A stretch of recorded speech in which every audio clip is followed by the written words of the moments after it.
Hello, everyone. Welcome to Let's Read The Double by Fyodor Dostoevsky.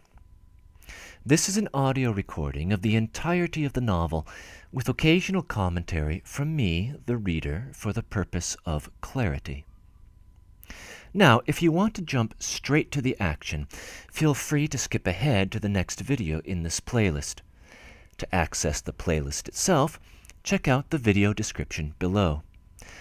Otherwise, stick around and I'll explain the nature of this project a bit further while providing some background material on the book. The basic premise of this Let's Read is that classical literature can be very hard to digest when presented in the standard audio format. That is, when the audiobook contains the text and nothing but the text. When you read a classical work in print, you usually have a host of advantages that are missing in the audio version. You might have an introduction from a literary scholar. You may have notes that provide relevant background information that would tend to be lost on a modern audience. You have time to sit and absorb complicated developments in the plot, or to sort out a complicated cast of characters. You have immediate knowledge of how the novel is structured, and so on. In an audio format, you typically do not have these advantages. The text rolls on, and it is easy to get lost. My basic goal here is to capture those advantages in an audio format. You may have heard of Let's Play series for video games, where the gamer plays through the game but offers a running commentary throughout. My idea here is roughly analogous. I wish to read through the novel with you, but will retain the license to add comments where I think it may be helpful to a general audience. In just a moment, I will provide an introduction, which provides background information on the novel. When completed, this Let's Read will also contain some concluding thoughts on the book, but it will also have some notes sprinkled throughout the reading simply to clarify points that the average listener could easily miss. I don't want to abuse this license. I will only interject rarely, and for the most part I will allow the text to stand on its own. But there will be times where I will play the role of shepherd, just to make sure you stick with me. Now, I expect to complete this project in two formats. Currently, you are viewing this Let's Read as part of a YouTube playlist.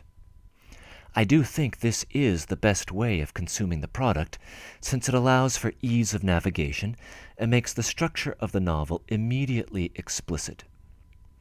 However, in the end, I expect to assemble all the parts of this Let's Read as a single video for the benefit of search engines outside of the YouTube environment. If that's your preference, expand the description below and you will likely have a link to that single video. If you are keeping it here, the next item of business is an introduction to the novel itself.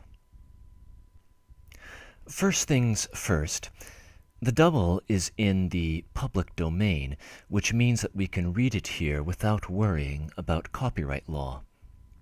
The version we are reading is translated by Constance Garnett, and it is collected with 4 other stories by Dostoevsky in a Barnes & Noble Classics volume. In this version, the novel is about 150 pages long. The Barnes & Noble edition contains a very thorough introduction by Deborah Martinson of Columbia University. I will not read that introduction with you because it is not in the public domain, although some of her ideas will be expressed in what follows. Further, the Barnes & Noble volume is very deliberate about the selection of stories it collects. The Double is here joined by White Nights, Notes from Underground, The Meek One, and The Dream of a Ridiculous Man. These stories span the breadth of Dostoevsky's career, but they all carry similar tropes, an insignificant St. Petersburg loner, self-absorbed and struggling to find meaning in a seemingly uncaring society. The Double is the earliest of these stories, published in 1846, shortly after the publication of his first novel, Poor Folk, and well before the development of his masterpieces, such as Crime and Punishment and The Brothers Karamazov. Those later works were fueled in part by his experiences during the turning point of his life. His arrest on political charges in 1849, his sentence to execution, which was commuted at the last minute, and his subsequent prison term in Siberia. But while writing The Double, Dostoevsky was still in his mid-20s, had socialist leanings, which he later repudiated, and was experimenting with different narrative techniques while keeping an eye on trends in the Russian literary scene. Indeed, Poor Folk very explicitly referenced the work of both Alexander Pushkin, Russia's first great writer, and Nikolai Gogol, a contemporary of Dostoevsky who had already achieved a great deal of success in satirizing elements of Russian society. In particular, Poor Folk reworked a character from Gogol's story The Overcoat, a lowly copyist who is belittled by his peers and falls on hard times, and it revives the form of the sentimental epistolary novel. The Russian critics loved it, and I do have a Let's Read on Poor Folk if you're interested. But The Double adopts a very different narrative strategy from Poor Folk. It eschews the epistolary form and relates the events of 4 days in 13 chapters of third-person narration. It also abandons the sentimentalism of Poor Folk in an attempt to capture the feel of psychological horror that we find in Edgar Allan Poe. Nevertheless, like Poor Folk, The Double is deliberate in looking back to Dostoevsky's literary forebears. The full title of the novel is The Double, a Petersburg Poem. That subtitle is odd to our ears. There is virtually no verse in the story. But Dostoevsky's contemporaries recognized that he is referring to 2 Russian works. The Bronze Horseman, a narrative poem by Pushkin, and Gogol's novel Dead Souls. Both of these stories are set in St. Petersburg. In The Bronze Horseman, Pushkin tells of the founding of the city by Peter the Great, and later of the effect of his imperial policies on the life of a poor man years later, who loses both his lover and his mind in a devastating flood of the Neva. Gogol also gave his novel Dead Souls the subtitle Poema, and described it as an epic poem in prose. But probably the strongest Gogolian influence on The Double isn't from Dead Souls, but from his short story The Nose. The Nose is an absurd story of a clerk named Kovalov who wakes up one morning without a nose. Kovalov's favorite pursuits are flirtations with girls and social advancement, but without the beauty or dignity of a nose, he is unable to pursue either. Meanwhile, he encounters his nose about town, pretending to be a human being, and discovers to his discomfiture that his nose has already surpassed him in rank. The Nose points to another aspect of Peter the Great's legacy in Russia. By introducing his table of ranks, Peter allowed Russian citizens the opportunity to rise in rank through hard work, which marked a contrast with the tradition of status through inheritance. One of the targets of Gogol's satire is the ensuing obsession in Russia with social status and climbing the social ladder. Like Kovalov, Mr. Golyadkin, the protagonist of The Double, is driven by his desire to rise in rank. But also like Kovalov, Golyadkin is frustrated in his goals by his double, who outdoes him at every turn. But while Dostoevsky does join Gogol in his satire of Russian society, the overall tone in The Double is not comedic.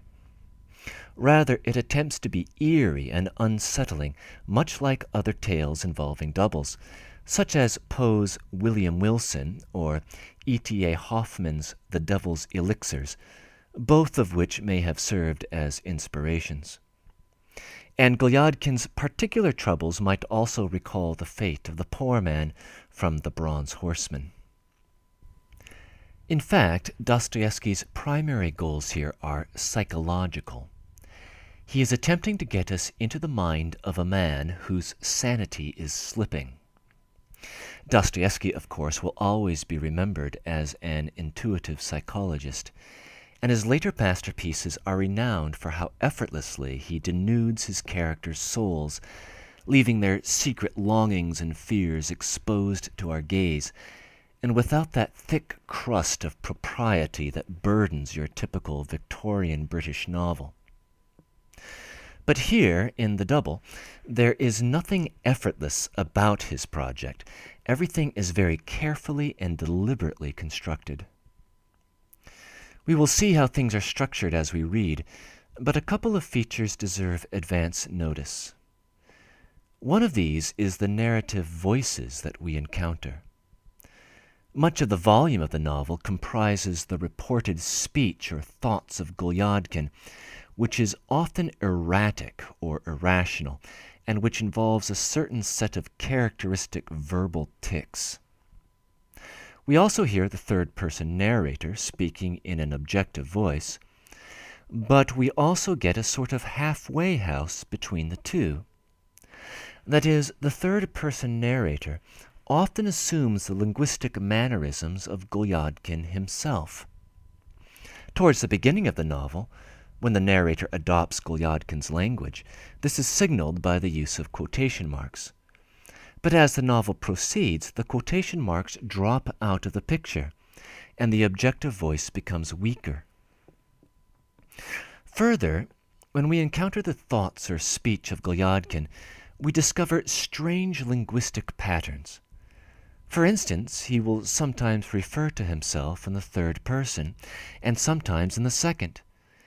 And when he is addressing someone else, he has an astonishing tendency to repeat his interlocutor's name multiple times in a handful of sentences. All of this is very deliberate on Dostoevsky's part, as he is attempting to probe at the boundaries of a man's identity. But it has a way of unsettling readers, and it certainly confused his original Russian audience. One other contrived feature of the novel is Golyadkin's name, which derives from a Russian word for naked or insignificant. We see both of these concepts on display in the novel. At times, Golyadkin feels naked or exposed and desperately wants not to be seen, to hide. At other times, Golyadkin feels insignificant or invisible and takes extraordinary steps in an effort to be seen. The conflict between these two impulses is part of what sets the course of our story. While we are on the topic of names, I should say a word about Russian naming conventions. Russian names have three parts: a first name and a surname, but in between the two a patronymic, which contains the first name of the individual's father, followed by a vich or an ovna, depending on the sex. Sometimes a character will be referred to by his last name, sometimes by the first name and patronymic, sometimes by the first name alone or by a nickname. So our protagonist's full name is Yakov Petrovich Golyadkin, signaling that Golyadkin is the son of a man named Peter, which is one more link to our city of Petersburg. Later, we will see a father and daughter pair, where the father is named Osofy Ivanovich, and the daughter is named Clara Osofievna, marking her as the daughter of Osofy. Golyadkin's servant is referred to in an informal way as simply Petrushka, which is a nickname for Peter. Finally, is The Double any good? The initial reception to The Double was negative, in contrast to his initial novel, Poor Folk, which was enthusiastically embraced. Since then, the relative status of these two works in popular opinion has seemed to have reversed, with The Double being remembered more fondly. To this day, reactions to The Double have been mixed. Originally, it was criticized as being too wordy and too complicated. Dostoevsky took the criticism to heart, but never let go of his belief in his original idea. 20 years after its original publication, he edited the novel, getting rid of extra verbiage and leaving us with the version that we are reading here. Even so, Dostoevsky was never satisfied with the finished product. But others have had a much better opinion. For instance, Vladimir Nabokov, who had a dim view of Dostoevsky generally, referred to The Double as a perfect work of art. Whatever the case, this story reveals the youthful Dostoevsky performing a bold experiment. And if you want a robust picture of his life's work, this is not a novel you can safely ignore. I invite you to evaluate its quality as you dive into the videos ahead.